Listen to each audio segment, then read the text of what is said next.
A hiperatividade é uma forma de inquietação que se apresenta como liberdade, mas é, no fundo, incapacidade de permanecer em si. A vida ativa de hoje não é mais ação, no sentido profundo, e sim mera atividade. A atividade incessante elimina a possibilidade da contemplação. A aceleração não é progresso, é fuga. A sociedade da ação se transforma em uma sociedade da agitação. A passividade, que antes era condição do pensamento, agora é vista como fraqueza. O homem contemporâneo faz demais, mas pensa de menos. Está ocupado demais para ser livre. Parar é morrer. Esta é a lei não escrita que rege o novo império. Um reino cujo trono é uma esteira rolante e o cetro um smartphone que nunca dorme. Aqui vigora a tirania da vita activa, mas uma versão degenerada, um vampiro do sentido original. Já não se trata da ação como manifestação gloriosa do homem no mundo, da obra ou do discurso, mas de um fazer histérico, um turbilhão de gestos vazios que não erguem catedrais, mas pilhas de tarefas cumpridas. A ação, outrora a ponta da lança da liberdade, tornou-se uma coreografia compulsiva, um tique nervoso coletivo. O sujeito se lança no fluxo incessante do fazer não para construir, mas para não ser construído, ou pior, demolido pelo silêncio. O movimento é a nova prisão, uma cela com paredes de ar em constante deslocamento, onde o prisioneiro é aquele que mais freneticamente corre. Esta compulsão é o sintoma mais visível de uma fuga psicanalítica em escala civilizacional.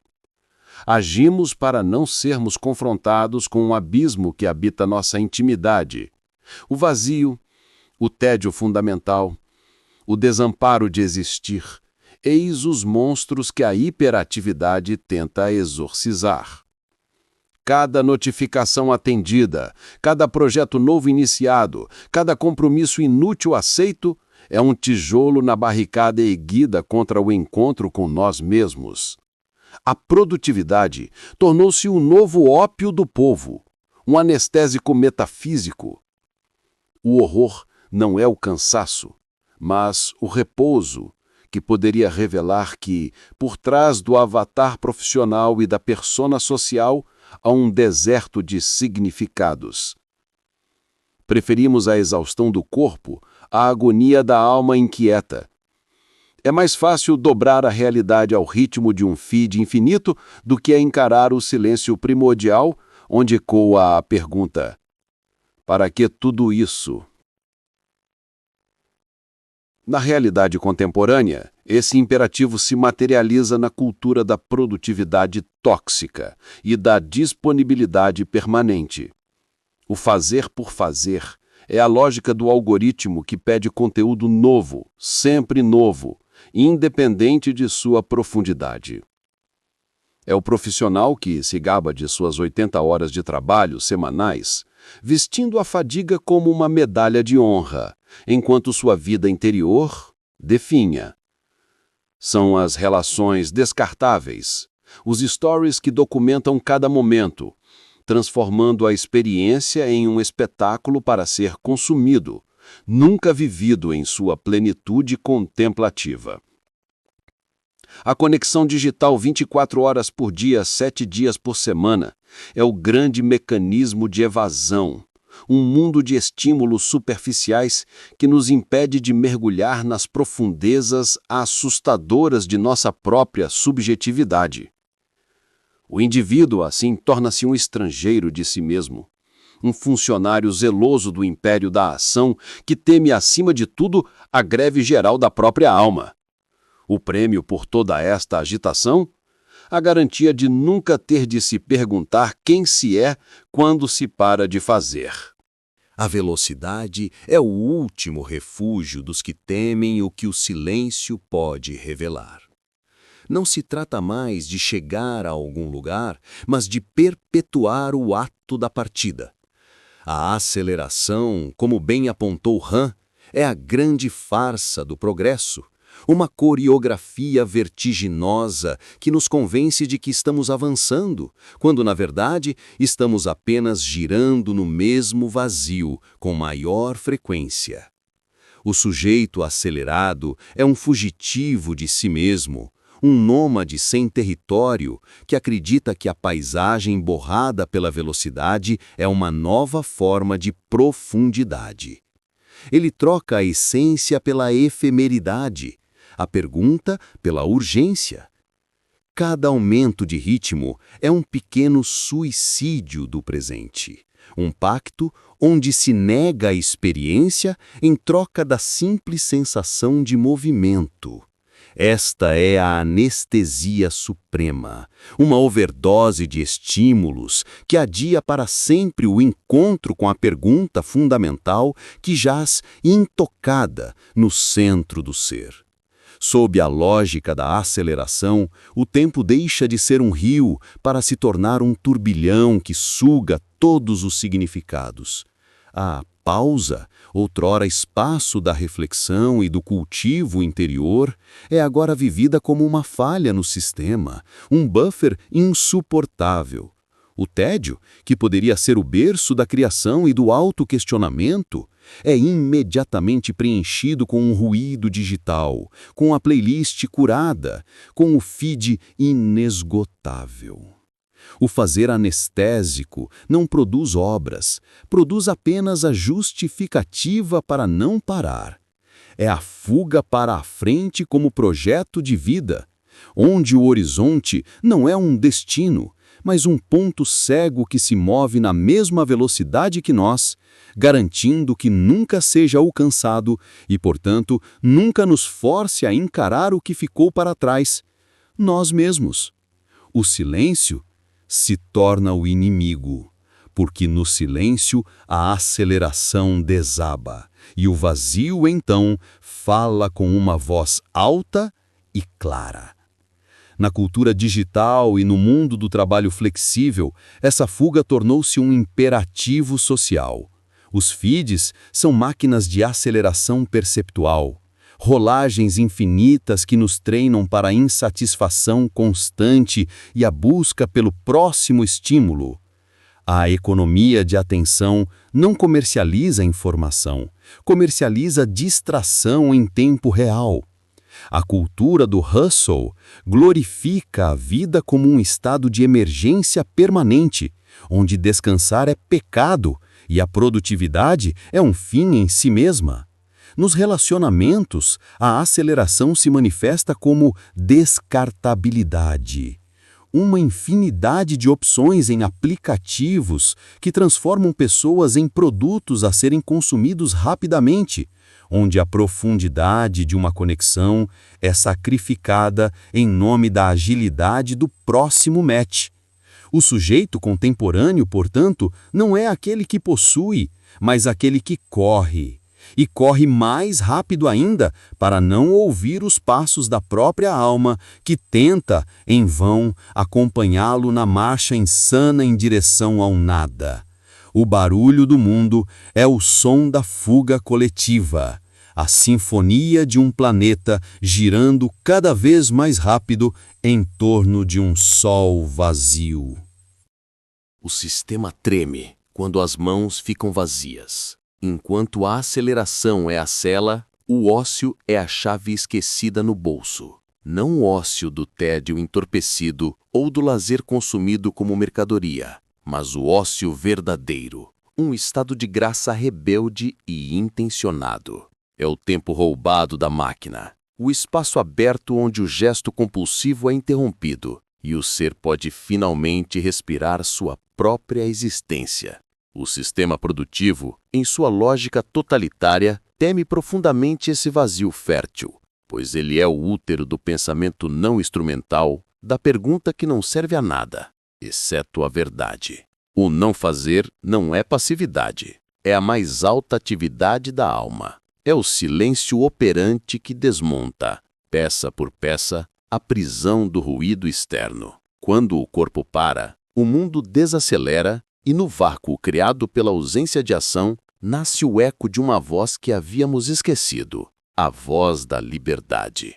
Este ócio é um ato de desobediência metafísica. Ele se opõe radicalmente à lógica que equipara ser útil a ser valioso.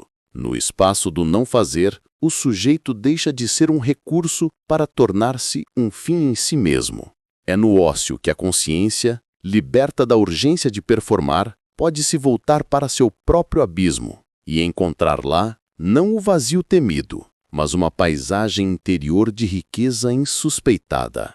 Aí, o pensamento deslancha suas asas, não mais como um instrumento para solucionar problemas, mas como uma força contemplativa, que questiona os próprios termos dos problemas que nos são apresentados. A criatória autêntica, a que não serve a nenhum senhor, nasce deste repouso vigilante. É a condição para que algo verdadeiramente novo, um pensamento, uma obra de arte, uma revolução, possa surgir, não como resposta a uma demanda, mas como um presente do tempo não colonizado.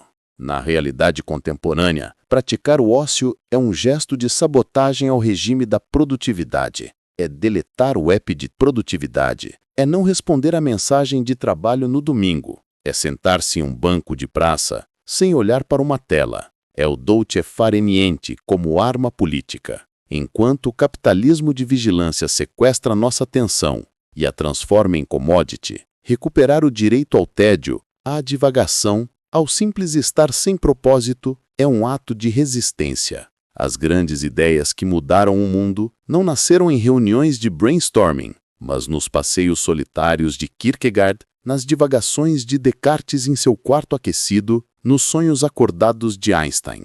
O ócio é o solo da liberdade, o último território não mapeado pelo algoritmo, onde o humano pode enfim reencontrar seu ritmo próprio e escutar a melodia frágil e persistente de sua própria existência. Parar não é morrer, é, pela primeira vez, permitir-se viver.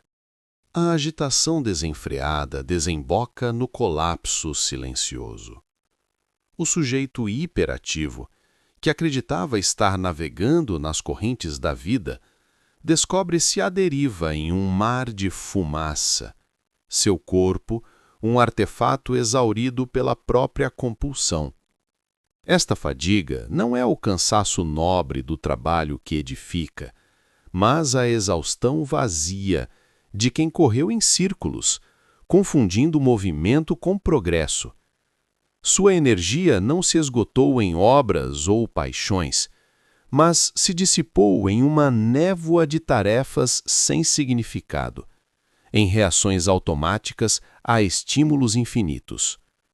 Ele julgou estar vivendo, mas estava apenas respondendo a chamados externos, como um fantasma possessivo que anima um corpo sem habitá-lo. A ação, outrora seu escudo contra o vazio, tornou-se a própria fonte do seu esvaziamento. E agora, parado no epicentro do turbilhão que ele mesmo gerou, o olhar perde-se no vazio, não porque não haja nada para ver, mas porque a capacidade de enxergar foi consumida pela fumaça do fazer incessante. Esta fadiga é a verdadeira crise da alma, o esgotamento de quem descobriu, tarde demais, que estava apenas assinando cheques em branco para o banco da própria existência. Sob a lógica psicanalítica, essa fadiga é o retorno do recalcado em forma de colapso. O vazio que se tentou evitar através da hiperatividade agora se impõe como uma presença opressiva, materializado na exaustão física e mental. O sujeito que fugia de si mesmo, através da ação, descobre que não pode correr para sempre. Seu corpo, finito, impõe um limite. A fadiga é o protesto silencioso do organismo contra a alienação, um sinal de que a psique não pode ser eternamente adiada. É como se o self, negligenciado e faminto, decidisse fazer uma greve de fome, recusando-se a participar de uma existência que o reduz a um conjunto de funções. O olhar vazio é a janela para essa interioridade esgotada, onde não há mais imagens ou projetos, apenas o eco surdo de perguntas não feitas e emoções não vividas. A fumaça que envolve o corpo parado é o resíduo simbólico de todas as ações queimadas em vão. Uma névoa que obscurece qualquer horizonte de significado. Na realidade contemporânea, essa fadiga se manifesta como a epidemia de burnout, a síndrome do esgotamento profissional que transcende um ambiente de trabalho e contamina todas as esferas da vida. É o funcionário que, após cumprir metas absurdas, sente-se um robô descartável. O jovem que, após horas de scroll em redes sociais, experimenta uma solidão profunda, apesar de centenas de amigos virtuais. O pai de família que, entre reuniões e compromissos, já não consegue encontrar prazer no convívio com os filhos. A cultura da performance nos ensina a otimizar cada minuto, mas essa otimização nos torna ineptos para a experiência genuína. As ferramentas digitais que prometiam conexão e eficiência tornaram-se grades de uma cela dourada, onde somos simultaneamente carcereiros e prisioneiros. A fadiga da ação é o preço que pagamos por confundir produtividade com propósito e resposta imediata com relevância.